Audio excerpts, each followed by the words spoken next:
우리 하나님 말씀 요한복음 14장 16절 17절을 같이 읽겠습니다. 요한복음 14장 16절 17절 말씀을 같이 읽겠습니다.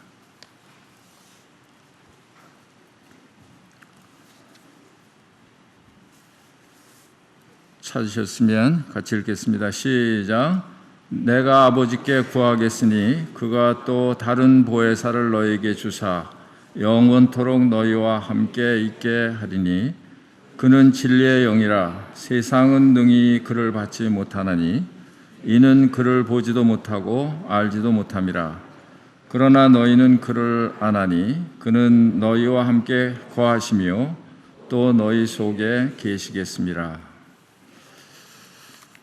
오늘 제가 이 시간 맡은 제목이 성령님에 대한 죄, 그런 제목입니다. 이 제목 자체는 그렇게 유쾌하게 느껴지지 않는 그런 제목이기는 합니다만, 우리 주님은 지금 육체적으로 이 세상에 계시지 않습니다. 그는 우리 죄를 위해서 죽으시고 무덤에 묻히셨다가 사흘 만에 부활하시고 또 승천하셔서 지금은 하나님 우편에 앉아 계십니다. 그분께서 내가 가면 그 보혜사 성령을 보내시겠다. 그래서 우리와 함께 영원히 계시게 하겠다. 그런 약속을 하셨습니다. 우리와 함께 계시고 우리 속에 계시겠습니다. 지금 읽은 말씀처럼 그분께서 육체적으로 이 땅에 계시는 것보다 성령을 우리에게 보내시면서 이것이 너희에게 더 유익하다, 그런 말씀을 하셨습니다. 아마도 예수님은 이 땅에 계실 때 물론 그분은 하나님이시기 때문에 영으로서 어디에든지 계시는 그런 분이십니다만, 그러나 그는 우리와 같이 육체를 입고 오신 예수님이시기 때문에 유대 땅에 예수님이 계시면서 한국 땅에 함께 동시에 그렇게 계실 수가 없는 그런 분이셨습니다. 그런데 그가 보내신 성령님은 그렇지 않죠. 그분은 영으로 우리와 함께 계시기 때문에 동시에 미국에도 계시고 한국에도 계시고 또 우리 주님께서 육체로 계셨을 때는 그분이 우리 마음 속에 들어와 계시기는 어렵죠. 그런데 성령님께서 오신 후로는 그 하나님께서 우리 마음 속에 들어와 계실 수 있다는 거예요. 그렇기 때문에 아마 이 성령님께서 오시지 않았다고 하면 이 지구상에 이렇게 급속하게 복음이 전해지는 일도 불가능했을지 모릅니다. 이게 하나님의 지혜입니다만 성령께서 지금 우리 가운데 계시다고 하는 것은 이것은 하나님의 놀라운 그런 지혜가 아닐 수 없습니다. 그렇기 때문에 이 땅에 계시는 그 성령님, 그분과의 관계, 그분을 어떻게 대하느냐 하는 것은 이제 우리에게 중요한 그런 과제가 되었습니다. 그래서 오늘 그 6가지 그 성령님에 대한 죄를 성경에서 말씀을 하고 있는데 그것을 주어진 시간에 살펴보도록 하겠습니다. 아주 무거운 그런 그 죄부터 생각을 하려고 합니다. 첫 번째로는 성령님을 모독하는 죄입니다. 개정 성경에는 모독하는 죄라고 나와 있고 개역 성경에는 회방하는 죄다 이렇게 나와 있습니다. 이 죄는 아주 무거운 그런 죄입니다. 성령을 모독하는 그런 죄는 사하심을 받지 못한다. 그렇게 기록하고 있기 때문입니다. 이 말씀은 마태복음 12장 31절과 32절에 기록이 되어 있습니다. 이 말씀의 배경은 그렇습니다. 예수님께서 세상에서 일을 하시면서 눈을 보지 못하고 또 말을 못하는 그런 귀신 들린 사람을 예수님이 그 귀신을 내쫓으셨습니다. 그래서 말도 하게 하고 또 보게도 하게 하고 이런 이야기가 바리새인들에게 전달이 되었습니다. 그러면 일반적인 사람들은 어떻게 생각해야 옳을까요? 참 감사한 일이다. 그렇게 생각해야 옳죠. 또 아무도 할 수 없는, 인간이 할 수 없는 그런 일을 하신 분이 누구냐? 이렇게 궁금하고 알아봐야 되는 게 그게 보통 일반 사람들이 생각이죠. 그런데 그때 당시에 이 바리새인들은 그런 생각을 갖지를 못했습니다. 아마 또 여러 가지 그런 이유가 있었을 텐데 아마도 그때 당시에는 바리새인들이 사람들에게 존경을 받고 있는 그런 사회적으로 높은 그런 위치에 있었기 때문에 아마도 또 이 예수님은 오셔서 바리새인들의 잘못을 지적하고 하시는 그런 말씀을 여러 번 하셨기 때문에 아마도 이 바리새인들은 예수님에 대한 그런 감정이 좋지 않게 가지고 있었을 것입니다.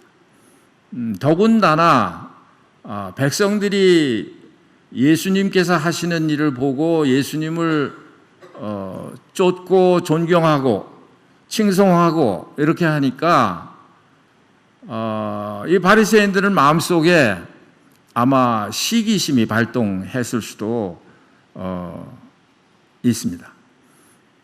그 당시에 이런 주도권이랄까요?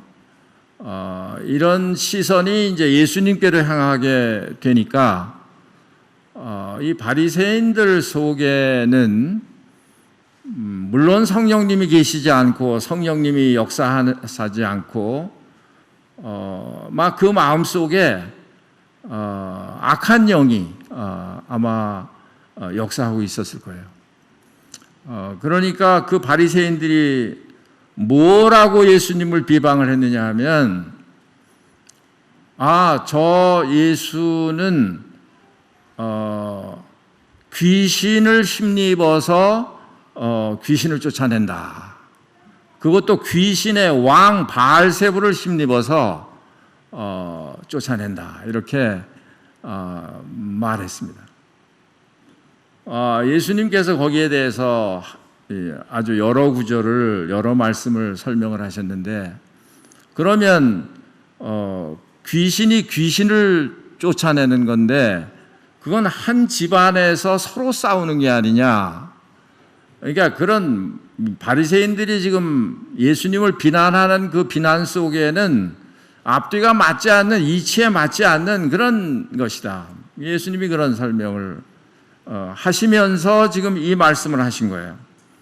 그러므로 내가 너에게 이르노니 사람에 대한 모든 죄와 모독은 사하심을 얻되 성령을 모독하는 것은 사하심을 받지 못하겠고, 성령을 모독하는 죄, 그것은 사하심을 받지 못한다. 또 그 다음 절에 보니까 또 누구든지 말로 인자를 거역하면, 이제 예수님 말씀하시는 거죠. 인자를 거역하면 사하심을 얻되 누구든지 말로 성령을 거역하면 이 세상과 오는 세상에서도 사하심을 얻지 못하리라. 이것은 거룩하신 성령님을 귀신의 왕 바알세불로 모독을 한 것이죠. 그렇기 때문에 예수님께서는 이 일에 대해서 이렇게 아주 엄격하게 그렇게 말씀하신 것을 볼 수가 있습니다. 그런데 이건 일반적인 그런 일반적인 사람들이 행할 수 있는 그런 게 아니고, 이 바리새인들 속에는 아주 그런 악독한 그런 마음을 가지고 또 모르고 하는 것보다는 예수 그리스도에 대해서, 성령에 대해서 아마도 고의적으로 그렇게 그 비난을 모독을 했기 때문에 우리 주님께서는 이렇게 심각한 이런 경고를 하시는 것을 볼 수가 있습니다. 뭐 베드로도 예수님을 3번씩이나 부인을 했죠. 또 사도 바울도 바울 되기 전에 사울이었을 때 예수님을 핍박하고 그렇게 했습니다. 그러나 그런 죄들은 다 사하심을 받을 수 있는 그런 죄예요. 그러나 바알세불 귀신의 왕과 예수님을 비교해서 이렇게 성령을 모독하는 이런 것은 사하심을 얻을 수 없다, 이렇게 단호하게 말씀을 하셨습니다. 그러니까 이건 아예 바리새인들 마음속에 예수님에 대한 믿음이라고는 없는 그런 상태의 그런 사람들이죠. 그 다음에 성경의 두 번째로 말하고 있는 그 성령님에 대한 죄는 성령님을 욕되게 하는 죄, 이렇게 나옵니다. 성경 말씀을 한 군데 찾아보겠습니다. 히브리서 10장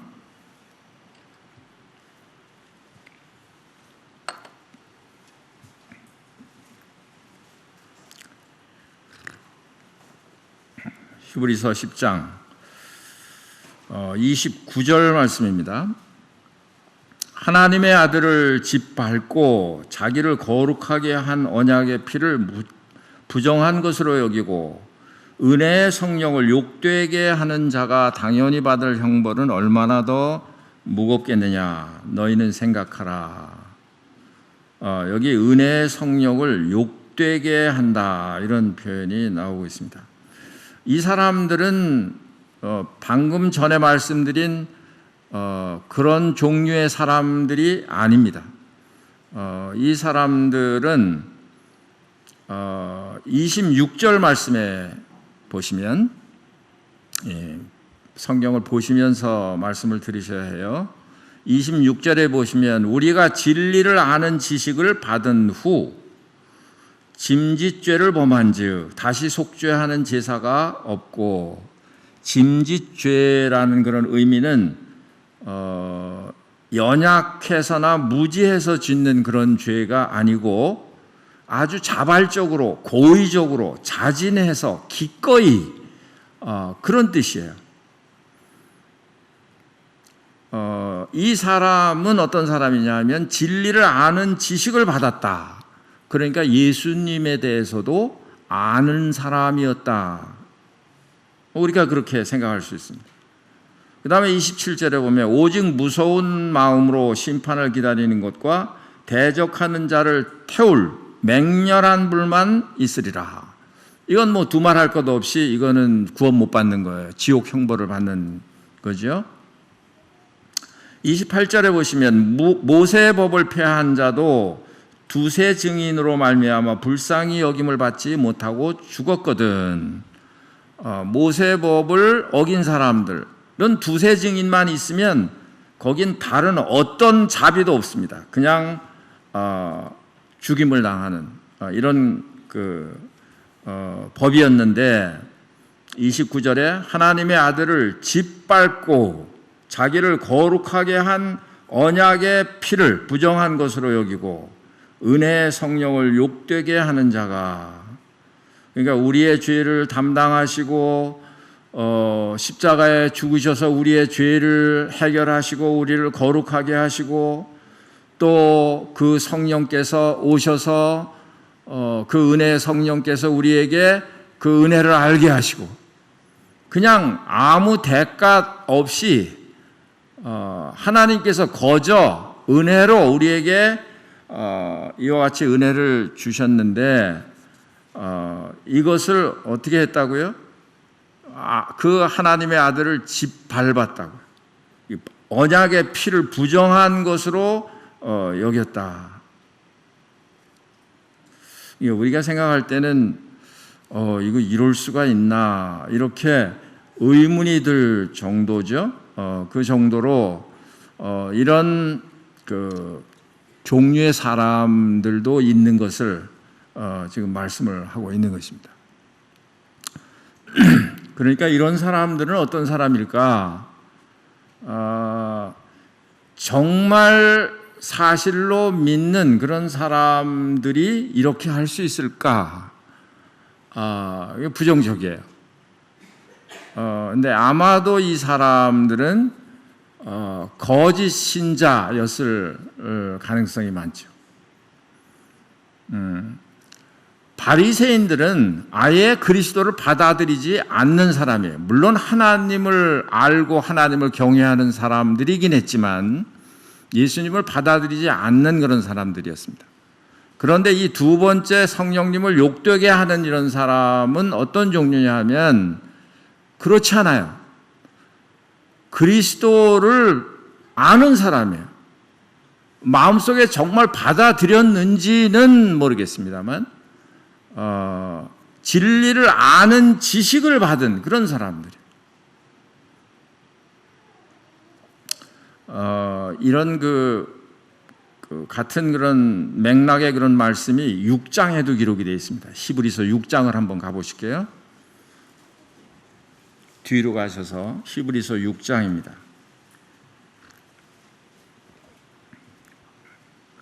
4절에 보면 한 번 빚을 받고, 그리스도를 아는 빚을 받았다는 거예요.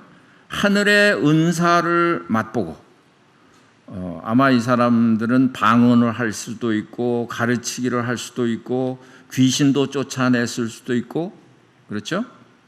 또 성령에 참여한 바 되고, 뭐 어떤 종류인지는 자세히 나와 있지 않습니다만 여하튼 이 내용을 볼 때는 이건 틀림없이 믿는 사람들인 것 같이 보이는 거예요. 누가 봐도 이 사람들은 믿는 사람들 중에서도 아주 열심히 잘 믿는 사람들 같이 보여지는 그런 사람들입니다. 5절에 보니까 하나님의 선한 말씀과 내세의 능력을 맛보고 그랬습니다.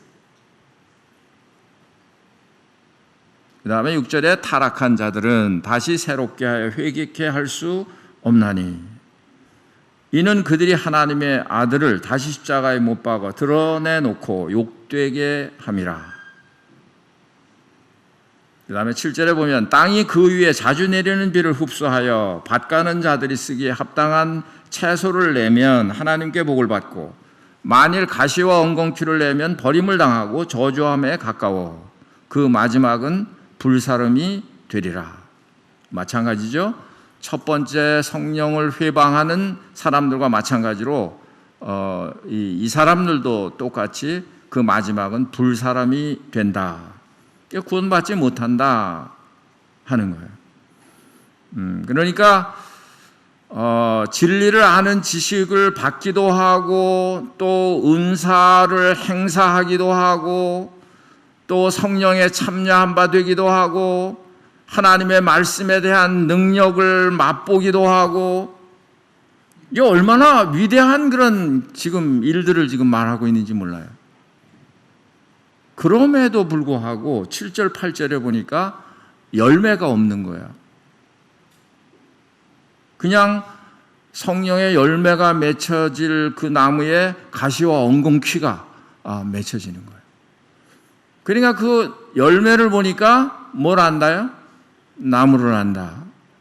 그러니까 이 나무가 이렇게 보기에는 아주 잎이 무성하고 좋은 나무같이 보였지만 그러나 열매가 전혀 없는 그런 나무였다는 거죠.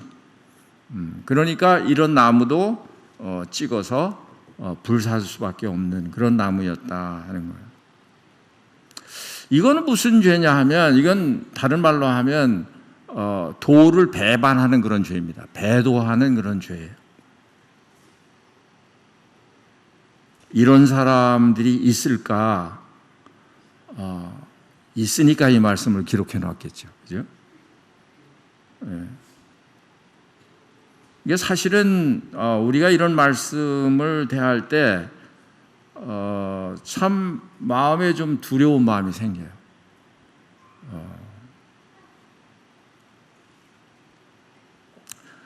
그런데 이런 말씀을 하시면서 무슨 말씀을 또 9절에 하시느냐 하면 사랑하는 자들아, 그 전에 히브리서 10장 말씀을 아까 읽었지 않습니까? 그 히브리서 10장 19절에 보면 무슨 말로 시작을 하느냐 하면 그러므로 형제들아, 이런 말로 시작을 해요.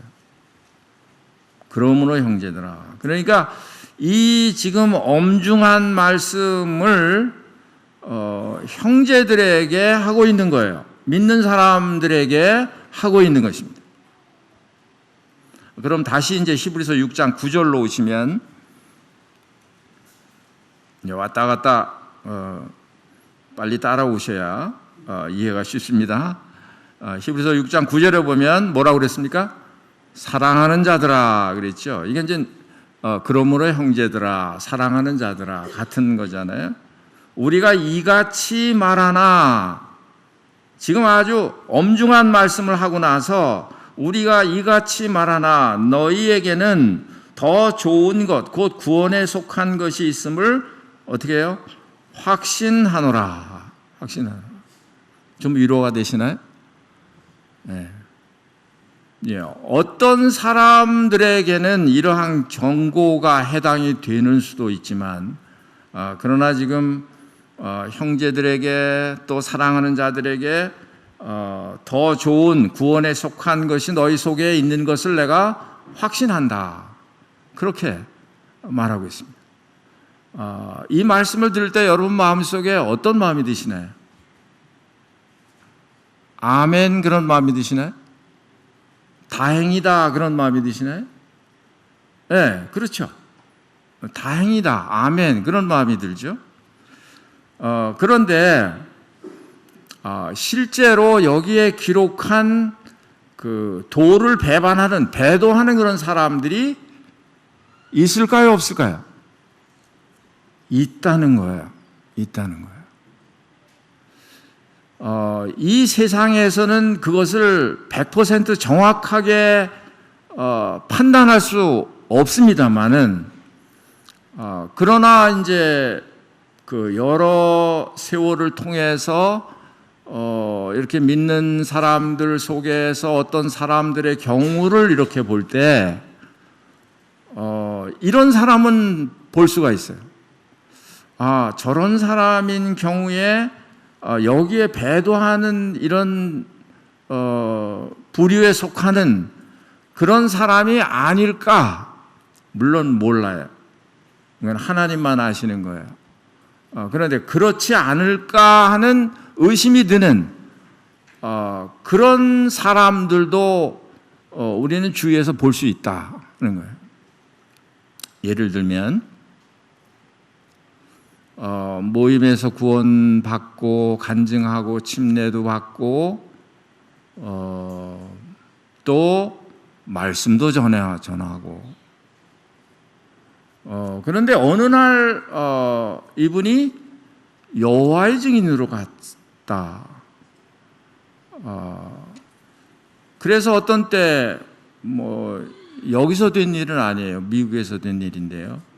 어떤 때 이제 그분을 어떤 성도들이 만나서 이야기를 해보면 이것은 완전히 이제는 그 구원을 잃어버렸어요. 그럼 과거에 구원받았다고 간증하고 침례받고 말씀도 전하고 이런 건 또 뭔가요? 그냥 짐작하는 거죠. 이런 것이 배도하는 죄인가? 이런 이제 생각을 하게 됩니다. 근데 그렇지 않기를 바라겠습니다만은 만약에 여기에 말씀하고 있는 그런 종류의 그런 죄를 범하는 그런 사람이라고 한다면 그건 정말 안타까운 일이죠. 불행한 거죠. 차라리 태어나지 않으면 좋을 뻔한 그런 사람일 수도 있습니다. 그래서 이것은 이제 그 거짓 신자들을 말하는 것이다. 천주교든지 개신교든지 마찬가지예요. 앞으로 이런 배교하는 자들이 나타날 것을 성경에 미리 예언을 해 놓고 있습니다. 지금도 그런 사람들이 있을 수 있고 또 앞으로는 더 그런 사람들이 나타날 것이다 라고 성경에 예언을 하고 있습니다. 데살로니가 후서 2장 3절 말씀을 한번 펴보겠습니다.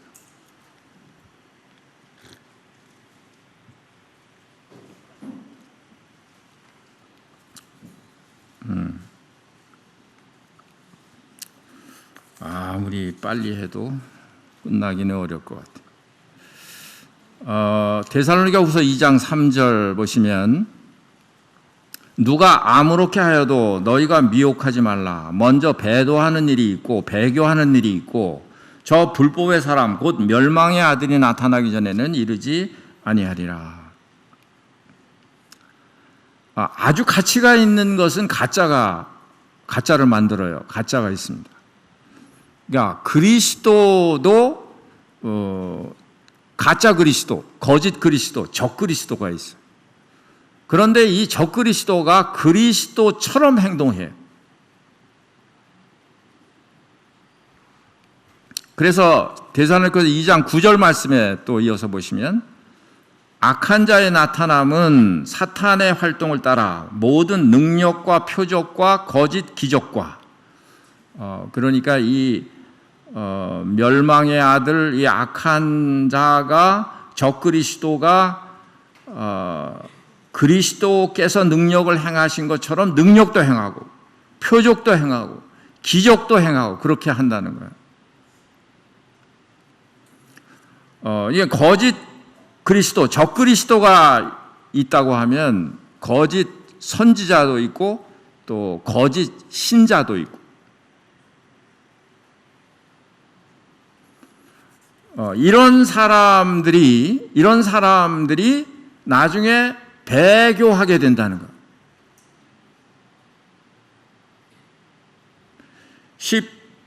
데살로니가서 2장 11절에 보면 이러므로 하나님이 미혹의 역사를 그들에게 보내사 거짓 것을 믿게 하심은 그러니까 겉으로 믿는 것 같이 보였는데 그 속에는 참으로 믿지 않은 거예요. 참을 믿지 않은 거예요. 진리를 믿지 않은 거예요. 그러니까 그날에는 어떻게 하느냐? 참이 마음에 없기 때문에 거짓 것을 믿게 된다는 거예요. 12절에 진리를 믿지 않고 불의를 좋아하는 모든 자로 하여금 심판을 받게 하려 하심이라. 이런 이 종류의 그런 사람들, 배교하는 사람들, 이런 사람들이 있다 하는 것입니다. 그 다음에 세 번째로는 성령님을 속이는 그런 죄입니다. 성령님을 시험하는 죄가 있어요. 이건 사도행전 5장에 나타나 있는데요. 5장 3절을 말씀해 보면 이 아나니아와 삽비라에 대한 말씀이 기록이 되어 있습니다. 그때 당시에 성도들이 자기의 것을 다 사도들의 발 앞에 두고 있는 사람이나 없는 사람이나 다 이렇게 함께 나눠 쓰고 하는 이런 아주 성령의 강한 그런 사랑, 그런 역사가 있었던 그런 때였는데, 이 아나니아와 삽비라라고 하는 이 사람도 그렇게 했습니다. 자기의 있는 것을 다 팔았어요. 그리고는 얼마를 숨겼어요. 그리고 남은 것을 사도들 앞에 가지고 갔습니다. 이것도 아나니아 남자 혼자 한 게 아니고 부인과 함께 상의해가지고 꾀했다. 성경이 이렇게 말씀하고 있는데 함께 그렇게 했습니다.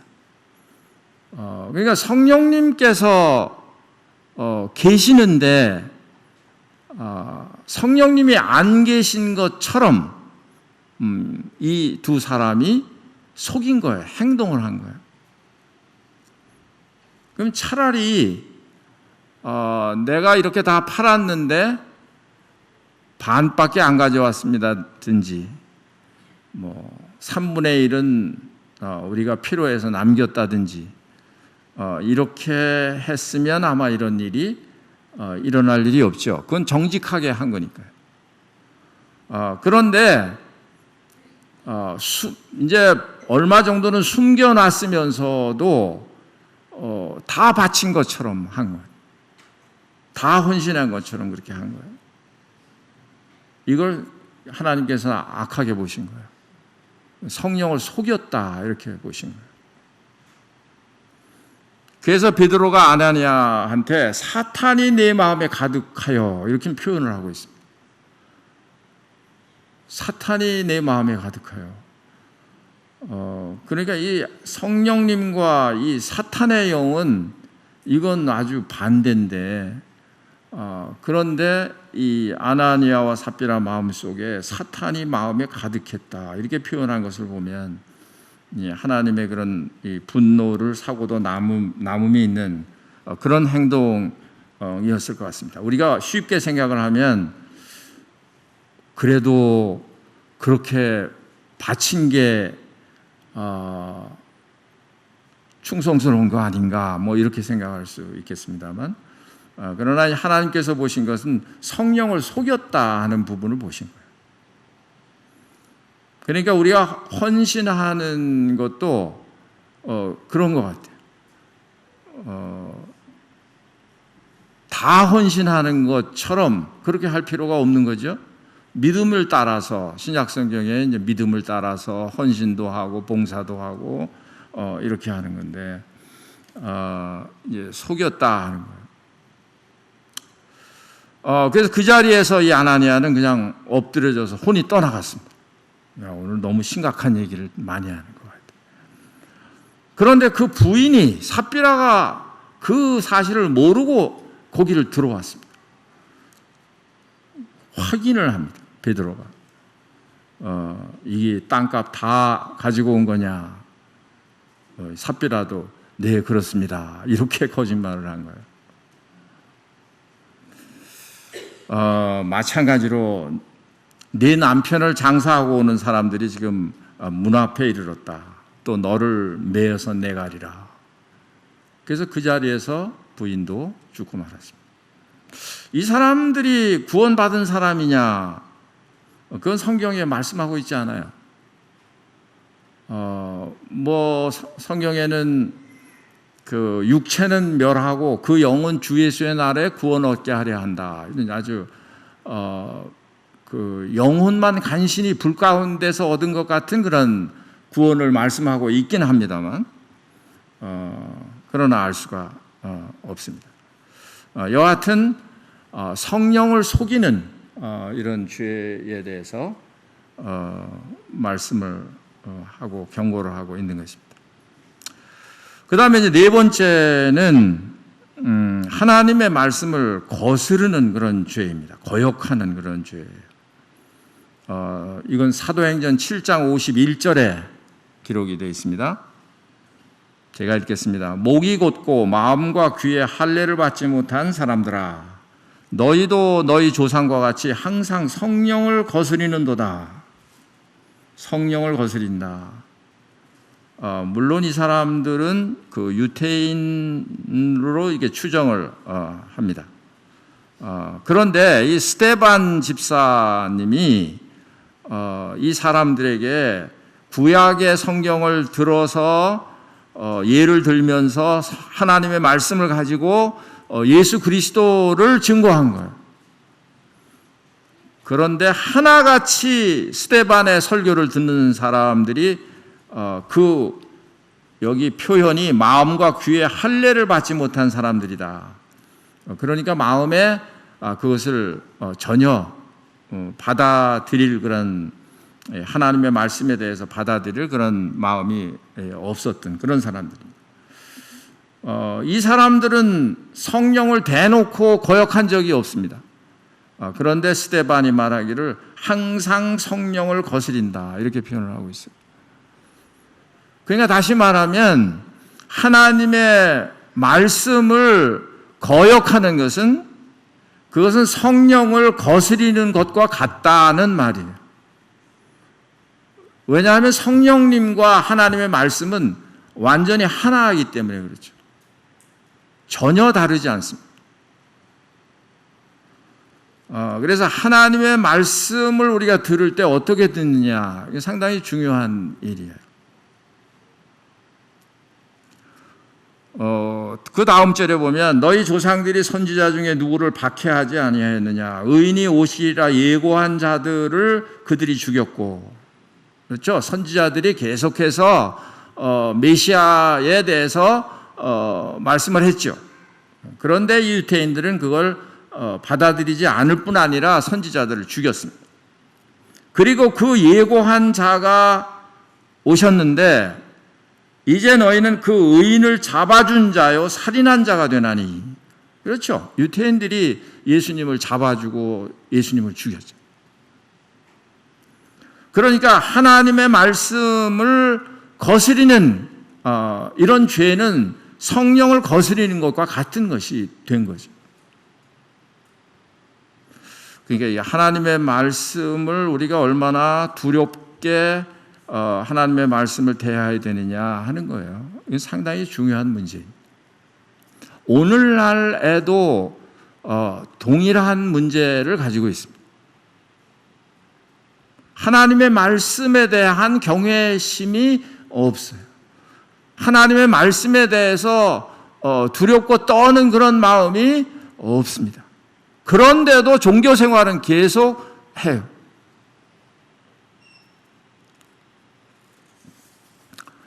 그래서 이사야서 66장 2절에 보면 이런 말씀이 나옵니다. 무릇 마음이 가난하고 심령에 통회하며 내 말을 듣고 떠는 자, 그 사람은 내가 권고하려니와 돌아보려니와. 3절에 보니까 소를 잡아 드리는 것은 살인함과 다름이 없이 하고, 이 말은 무슨 말이냐 하면 하나님이 말씀하실 때는 그냥 귀등에도 안 듣는 거예요. 그런데 그들이 하는 그런 행동을 보면 소를 잡아서 제사를 드리고 어린 양으로 제사를 드리고 이렇게 한다는 거예요. 말을 안 들으면 이런 것도 안 해야 되는데, 하지 말아야 하는데, 하나님의 말씀은 멀리 있는데도, 그냥 귀에 들리지 않는데도, 안 듣는데도, 그런데도 이 제사 드리는 것은 계속 한다는 거예요. 이게 참 이걸 뭐라고 얘기하느냐 하면 소를 잡는 건 그냥 살인하는 거나 다를 바가 없다는 거예요.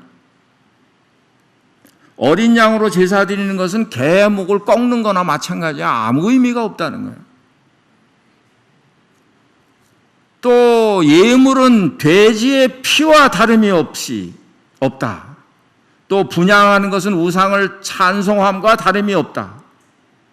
누구한테 분향했는데요? 하나님께 분향했는데, 그런데 우상을 찬송하는 것과 다름이 없다는 거예요. 뭘 안 했기 때문에요? 하나님의 말씀을 안 들었기 때문에. 우리가 그런 예가 생각이 나죠. 사울이 아말렉하고 싸울 때 하나님께서 사울에게 뭐라고 그랬죠? 왕에서부터 짐승까지 다 쳐서 죽이라고 했어요. 이게 하나님의 명령이에요. 그런데 사울이 그거 순종했나요? 안 했나요? 분명하게 말씀을 들었는데도 불구하고 사울은 자기 생각 때문에, 그것도 하나님을 위한다는 그 생각 때문에, 그 양을, 토실토실한 양을 죽이지 않고 남겨두고 나중에 뭐라고 핑계를 했나요? 하나님께 제사 드릴 거다, 이렇게 얘기를 했잖아요. 그러니까 하나님을 위해서 남겨둔 것입니다, 그 말이에요. 그러니까 그 유명한 말씀이 나오잖아요. 순종이 제사보다 낫고 듣는 것이 휴양의 기름보다 낫다. 그러니까 하나님은 하나님의 말씀을 귀담아 듣고 그 뜻을 알아서 그것을 그대로 순종하는 사람들을 기뻐하시는 거예요. 그런 사람들을 하나님이 돌보신다는 거예요. 그런 사람들을 하나님이 권고하신다는 거예요. 근데 하나님의 말씀을 그렇게 듣지 않고, 그리고 그냥 자기 좋아하는 자기 생각대로, 자기 방식대로 하나님을 아무리 열심히 섬긴다고 해도 그것은 하나님이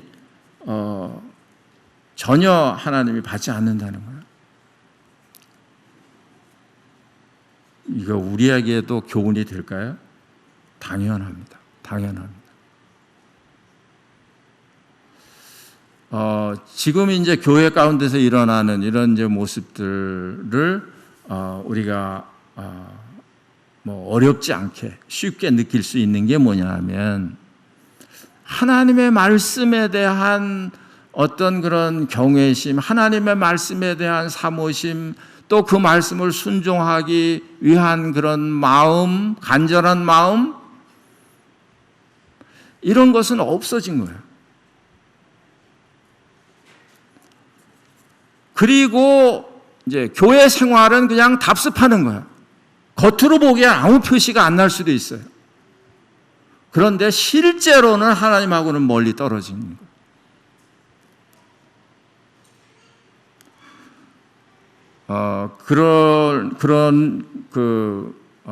그럴 수 있는 그런 사실이 이 기독교 안에 또 우리들 중에도 그런 현상들이 일어나고 있고 일어날 수 있다 하는 거예요.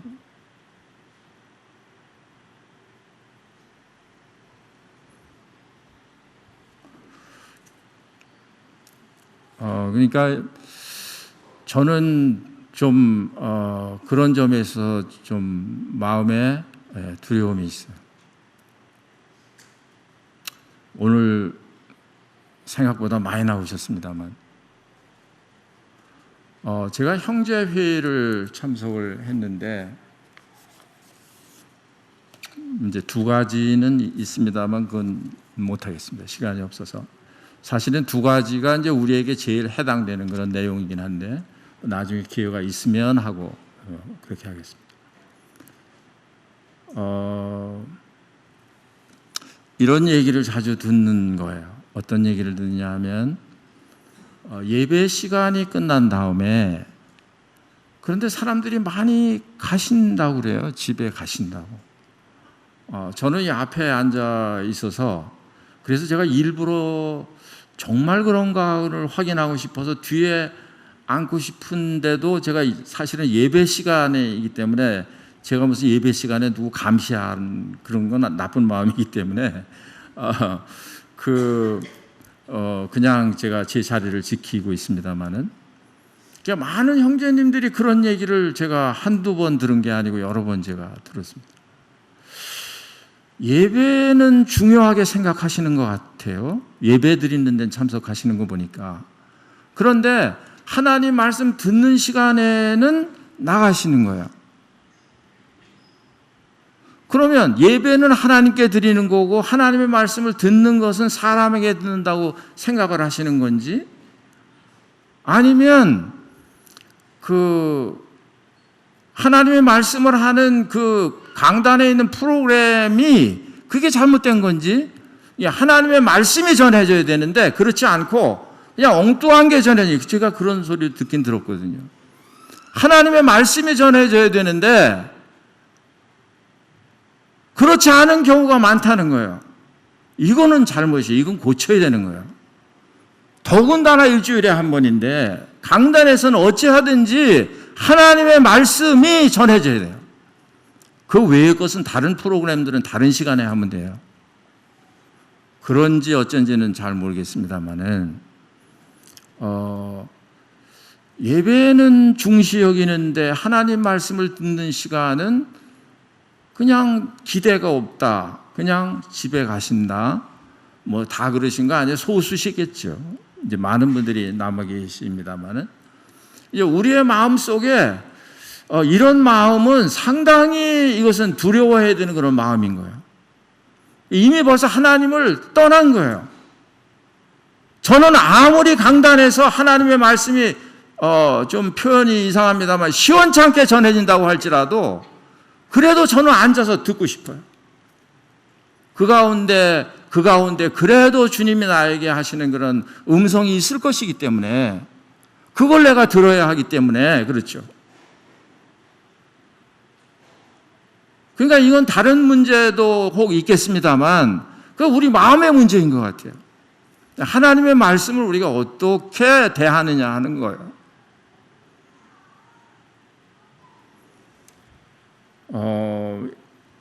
하나님께서 우리들에게 이런 것에 대해서 좀 깨우쳐 주셨으면 좋을 것 같아요. 저에게도 마찬가지. 우리가 구약에 있는 이스라엘 백성들을 꼭 똑같이 답습할 필요가 없는 거잖아요. 지금 얼마나 많은 교회들이 그렇습니까? 하나님의 말씀에 대해서 관심이 없어요. 말씀 시간은, 설교 시간은 점점 줄어들어요. 그래서 하나님의 말씀 재미가 없습니까?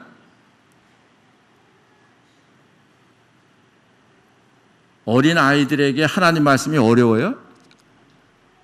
지난번에 기린로교에서 오신 형제님이 그런 말씀하셨잖아요. 저 동감을 했어요. 어린 아이들이요 하나님 말씀 좋아해요. 하나님 말씀 어렵다고 생각 안 합니다. 전하는 방법의 차이가 있으면 몰라도 어린 아이들이 엄청 잘 들어요. 어린이기 때문에 못 듣는 게 결코 아닙니다. 노인이기 때문에 못 듣는 게 결코 아니에요.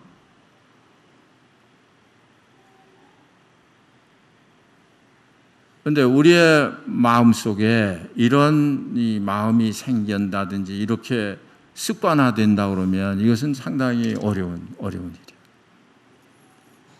그러니까 말씀 시간이 점점 짧아져서 이제는 교회에서 15분 말씀, 20분 말씀, 그 외에 하루 종일 뭘 하긴 하는데 하나님 말씀 듣는 시간은 딱 20분, 15분. 그러고 하나님께 예배드렸다. 예배드린 거 아니죠, 그거. 그 예배를 하나님이 정말 받으셨을까요? 아니죠.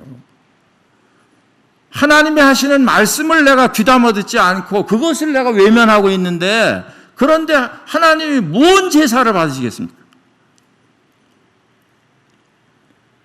그냥 쉽게 얘기를 해서 쉽게 설명을 했어요. 우리 아이들이나 누가 인간관계도 마찬가지예요. 지독하게 말을 안 들어요. 그런데 생일 때 되면 뭐 싸가지고 오고, 뭐 무슨 날 되면 뭐 잔뜩 돈 들여서 사가지고 오고, 지독하게 말을 안 듣는 자식이에요. 그거 엄청나게 비싼 거 엄청나게 많이 사온다고 해서 그 부모님들 마음이 편할까요? 기쁠까요? 만약에 그게 기쁘다면 그건 부모 자격이 없는 거죠. 잘 되라고 얘기를 한 건데 그 말은 안 듣는 거예요. 그리고 뭘 잘하려고 하는 거예요. 이런 것들이 우리의 모습이 아닌지 모르겠습니다. 기도하겠습니다. 아버지 하나님, 오늘 저녁에 성령님에 관한 죄에 대해서 살펴보았습니다. 아버지 하나님께서 저희들의 심령 가운데 말씀해 주셔서 고칠 것은 고치게 하시고 마음을 새롭게 하도록 해 주셔서 참으로 하나님께서 기뻐하시는 이러한 섬김의 생활이 될 수 있도록 아버지 하나님 우리를 긍휼히 여겨 주시옵소서. 주 예수 그리스도의 이름으로 기도하옵나이다. 아멘.